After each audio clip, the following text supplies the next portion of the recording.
The state and the city of Northglenn have come to a compromise over a proposed state mental health facility. As 9 News reporter Rhea Josh shows us, the state is now building their facility on the city's terms.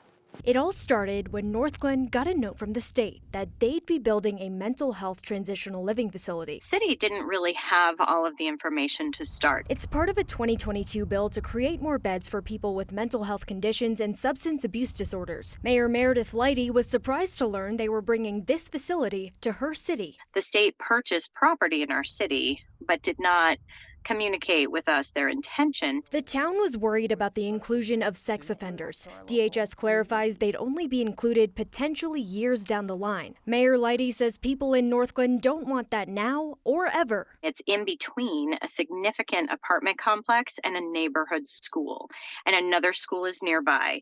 So the proximity to children was very concerning, which is why we needed to notify our residents and start the conversation with the state. After some commotion at this week's city council meeting, Northglenn announced they've now come to an agreement with the state. So, we really weren't going to stop until we had an agreement that made sense for the safety of our community. The agreement says the facility will never house sex offenders, will keep a 1,000-foot distance from schools, and build higher fencing. We hear the term NIMBY, not in my backyard, and it had nothing to do with that. And the state, according to what we've been told, really did reflect on some of their missteps, and they heard what the residents were concerned about.